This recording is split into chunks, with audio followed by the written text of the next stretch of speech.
"You should be a cleaner," they said. Minutes later, the Millionaires were shocked. Rain struck the windshield like 1,000 tiny fists. The sleek black SUV swerved into the circular driveway of St. Adrian Medical Center, the most elite private hospital in Manhattan. The valet barely had time to open the door before Richard Whitmore stepped out, shouting over his shoulder, "Get the gurney, now my son's dying." Susan Whitmore followed close behind, cradling Ethan, their 8-year-old son, limp and pale in her arms. His lips were tinged blue, his eyes half-lidded. Pain rippled through his tiny body with every shallow breath. A team of nurses and a trauma coordinator appeared almost instantly, their movements crisp, practiced. Within seconds, Ethan was rushed inside. Monitors were attached, IVs inserted. Alarms started their cold, rhythmic beeping. "He was fine this morning," Susan murmured, her voice high and brittle. Then he started screaming, clutching his stomach. He couldn't breathe. "We believe it may be an acute abdominal rupture," said a nurse, wheeling Ethan into the emergency bay. "We're calling in surgery now." "Call in whoever you need," Richard snapped. "Money's not an issue, just get him the best." 15 minutes later, the automatic doors opened again. "Doctor." Amanda Bennett walked in, surgical badge clipped to her coat, her scrubs clean, her expression calm but focused. She was in her early 40s, tall, composed, and unmistakably black. She strode up to the parents with quiet authority. "Mr. and Mrs. Whitmore, I'm Dr. Amanda Bennett, Chief of Pediatric Surgery. I've reviewed Ethan's scans. He's experiencing a rapid internal bleed. We need to operate within the next 30 minutes.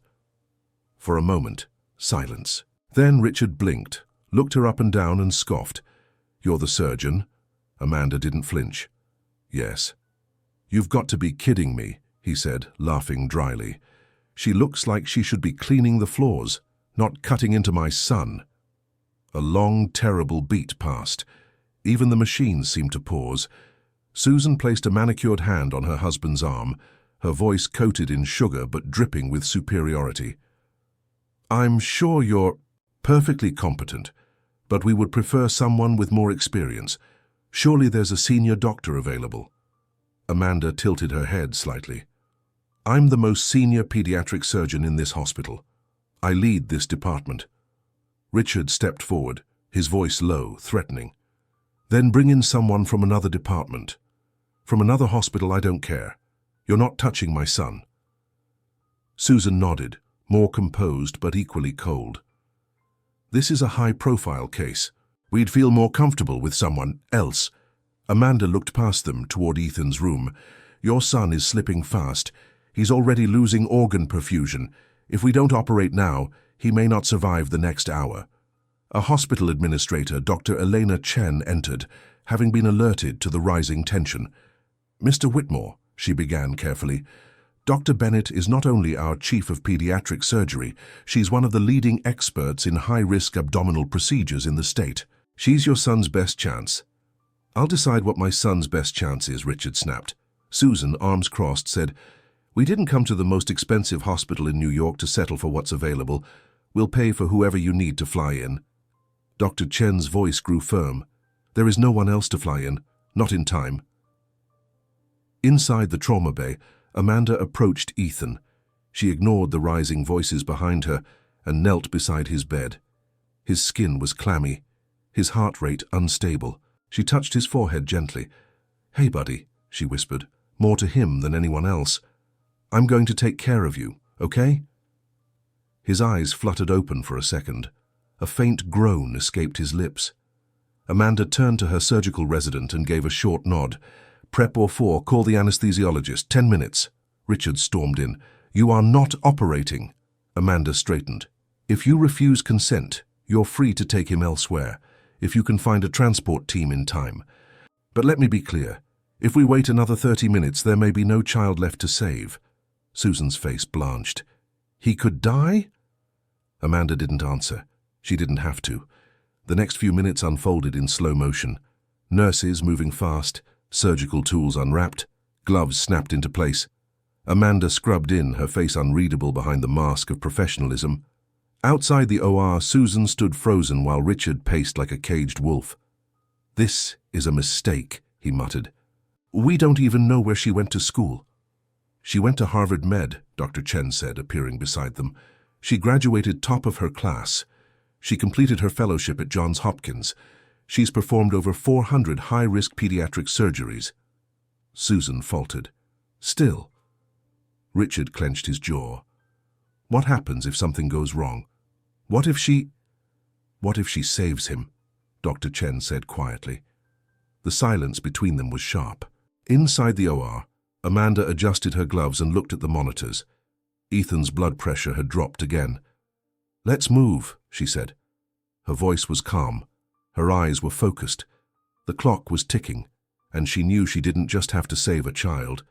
She had to prove once again that she had the right to be there, and this time she wouldn't let anyone's ignorance cost a life. The hallway outside Operating Room 4 was tense with stillness. No movement, no sound, except the ticking of the overhead clock and the steady beep of Ethan's monitors through the glass. The boy lay unconscious under pre-op sedation, unaware of the storm swirling around him. Richard Whitmore stood with his arms crossed, fists clenched, his jaw rigid. His gaze was fixed on the surgical board that displayed Amanda Bennett's name. He couldn't look away, but everything in him resisted accepting it. I want another doctor, he repeated. Get someone else in here. Dr. Elena Chen, the hospital's vice president of medical affairs, was already there. She'd been pulled in by the surgical coordinator when the situation began spiraling. Her voice was calm, but she didn't mince words. There is no one else, Mr. Whitmore, not in the building, not within reach in time. Dr. Bennett is the best shot your son has, and the clock is already working against us. He turned toward her, face red with fury. This is unacceptable. You're telling me in the entire city of New York there's no one else available? Not for what your son needs, Chen said flatly. This is a Category 5 pediatric trauma. You're lucky she was on shift tonight. Susan pulled out her phone. I'm calling Daniel. He's on the hospital board. This is outrageous. Call whoever you want, Chen said, but unless you're dialing God, they won't get here in time to stop what's already happening inside your son's body. As Susan paced in the waiting room, pressing the phone to her ear, the story moved elsewhere, not forward but backward. Amanda, standing at the sink in the scrub room, washing her hands with methodical precision, remembered the first time someone questioned her right to be there. Harvard Medical School had been a battlefield, not for lack of intelligence, but for lack of belonging. She had the grades, the recommendations, the discipline. What she didn't have were parents who made donations or legacies to fall back on. What she had was a scholarship, grit, and eyes constantly watching her, waiting for her to stumble. Then came her first emergency solo surgery during her residency, a 6-year-old girl with a ruptured liver. The attending on call hadn't arrived in time. Amanda had to act. She'd closed the internal tear with shaking hands, guided by instinct and memory. The girl survived. Later, the chief of surgery had told her, "You were lucky." Another resident had said, "You were bold." But only one nurse had said what stuck. "You were right." Back in the present, Amanda approached Ethan's bed for the last time before entering the OR. The boy's face was ghostly, his chest barely rising. She leaned close, her voice barely above a whisper. "I'm here, Ethan. I'm going to fix this. You just hang on for me, okay?" She pressed 2 fingers gently to his wrist, feeling the flicker of a fading pulse. Her decision had already been made. She turned to the circulating nurse. 10 minutes. We go in 10. Consent or not?" The nurse hesitated. "We don't have written authorization. Medical ethics permit us to act in a life-threatening situation if no other options exist," Amanda said. "And we're out of time." In the lobby, Susan finally reached her contact on the hospital board. "Daniel, it's Susan Whitmore. I need a favor, urgently. They've assigned a doctor we don't know, someone who's not appropriate for our son's case.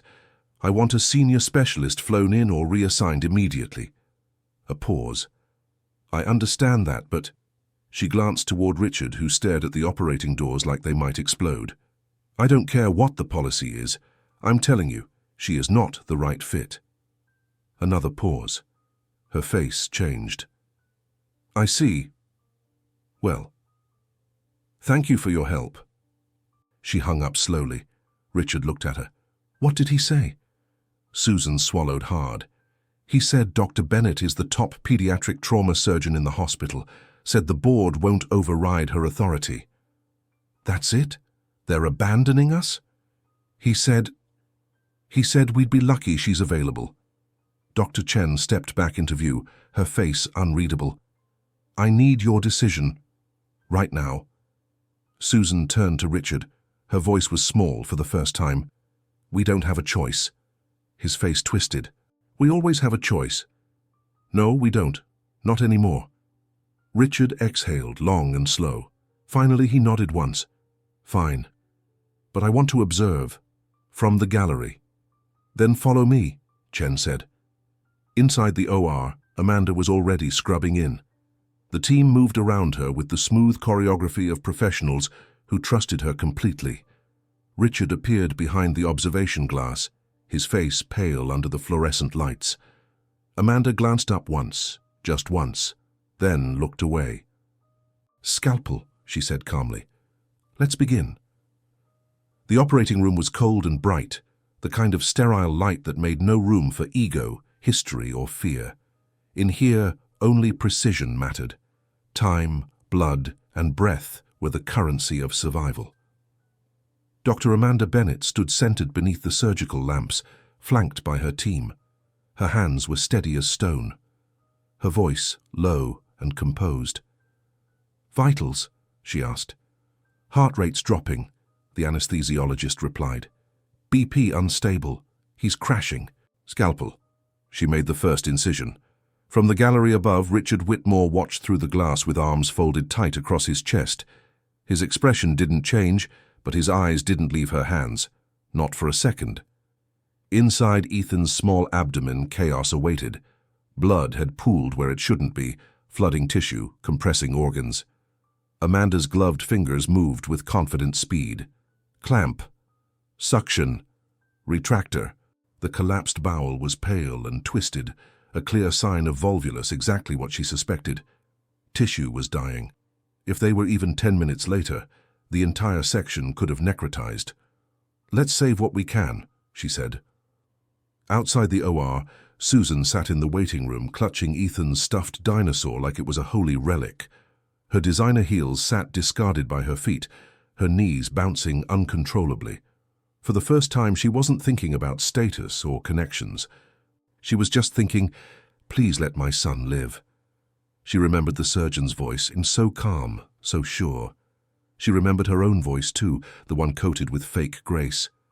We'd prefer someone with more experience. But what if that woman had more experience than anyone? What if they'd almost cost their son his life, not because of incompetence, but because of prejudice? She bit her lip hard enough to taste blood. Back in the OR, Amanda moved quickly. That bowel loop is salvageable, but the mesentery is torn. Clamp here. The nurse handed her the suture. Amanda stitched, her hands a blur.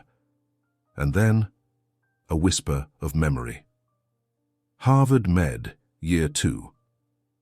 Amanda walked into the lecture hall 10 minutes early. 3 white male students were already seated. One of them glanced at her and smirked. You lost? Custodial staff enters from the back. The other 2 chuckled under their breath. She didn't respond. She took her seat and opened her notebook. The professor walked in seconds later and said, Glad to see our future top surgeon is already here. The boys never spoke to her again. She snapped back to the present, needle poised between her fingers. BP? She asked. Still low but holding. Oxygenation's rising. Good, let's close the mesentery. Richard leaned closer against the glass, breath fogging the edge. He didn't understand the exact details. He wasn't a doctor, but he knew confidence when he saw it. He knew leadership. He saw the way the team moved around her. Without hesitation, without doubt, she was in control.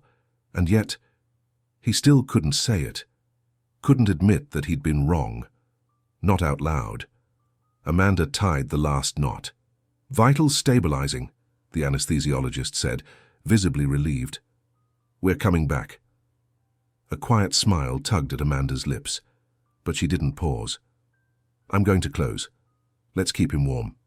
She glanced at the clock. 91 minutes since incision. A textbook rescue. And yet this one felt heavier. Another memory flickered, sharp and soft. Residency, Baltimore. She stood in the OR gallery watching her mentor, Dr. Abram Lasky, work on a 5-year-old with a torn liver. He looked up at her mid-procedure. "You've got it, Bennett," he'd said. "But you know they'll never respect you, not really. Not until you save one of theirs."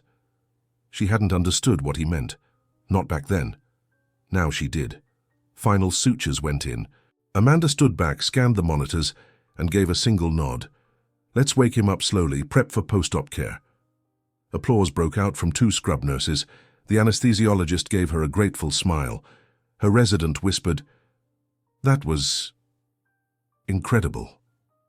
Amanda simply removed her gloves, turned off the overhead light, and walked out of the OR without a word. Up in the gallery, Richard remained frozen. No applause, no reaction. Just silence. Outside, Susan stood as Amanda entered the hallway, pulling off her cap. Her curls, flattened under the surgical cover, sprang free at her temples. Her face was damp with sweat, but composed. Susan opened her mouth, but Amanda didn't stop. She walked past her without speaking, without acknowledging the woman who had tried to erase her. Because there was nothing to say. Ethan was alive. Amanda had saved him, and everyone knew it. The sky outside St. Adrian Medical Center had begun to clear. Rain clung to the windows in long, silent streaks as the storm that had shattered the night slowly began to fade. Inside, under the soft hum of fluorescent lights, a nurse approached the Whitmores in the family waiting room. "Mr. and Mrs. Whitmore," she said gently. "The surgery was a success. Ethan is stable and in recovery. He's going to be okay." For a moment, neither of them spoke. Susan clutched the edge of her chair like it was the only thing holding her up. Her lips trembled, and the first sob that escaped her wasn't loud, just small and sharp like a fracture forming in glass. Richard, for once, didn't say anything. No command, no demand, no pride. Just a nod, stiff, mechanical, like something in him hadn't caught up to the news. Can we see the doctor?" Susan asked, wiping her eyes with a trembling hand. "The one who led the operation." The nurse smiled gently and motioned down the corridor. "She's just outside the post-op unit." "She?" Susan echoed, her voice barely audible. The nurse gave a small nod, then walked away. Down the hall, Amanda Bennett stood near the window, her arms crossed loosely, clean scrubs replacing the blood-streaked ones from earlier. Her hair was tied back now, her posture relaxed, but her eyes were alert, focused, still watching over Ethan even now. A young resident, eager to help, spotted the Whitmores hesitating nearby and stepped in. "You're looking for the surgeon?" he asked. Richard nodded. The resident pointed. "That's her, Dr. Amanda Bennett, Chief of Pediatric Surgery." Susan visibly flinched. Richard froze. Shock. Then embarrassment. Then something else they couldn't quite name. A slow, creeping awareness that the person they had tried to erase was the very reason they hadn't lost their child. Amanda saw them coming before they spoke. She turned slightly, hands at her sides. Calm, not angry, not cold, just steady. Susan cleared her throat. "Dr. Bennett, we just wanted to say thank you, truly." Amanda said nothing. "We were under a lot of stress," Susan continued. "We didn't mean to—" "Actually," Amanda interrupted softly, "you did." The hallway went still. "You didn't trust me because of how I looked," she said, voice even but firm. "You thought your money entitled you to choose who's worthy. Your son's life was in danger, and all you saw was my skin." Susan looked down. Richard's jaw clenched, but he still couldn't bring himself to speak. "It wasn't personal," he finally muttered. "We were scared." Amanda's head tilted slightly. "So was I. Scared that you'd wait too long, that your prejudice would kill him before I had a chance to help." They said nothing. No apology, no denial. There was nowhere to hide. Amanda breathed in once, then stepped past them. "You don't have to thank me." She paused just once and looked over her shoulder. "Just remember me." In the recovery room, Ethan stirred under the soft blankets. His eyes fluttered open, weak, glassy, and he blinked up at the ceiling lights. Amanda stood behind the glass window watching. He turned his head slowly, caught sight of her, and gave the smallest smile his exhausted body could manage. She smiled back, placed one hand gently on the glass, then turned and walked down the hallway, not for thanks, not for recognition, but simply because the job was done. And it had been done right.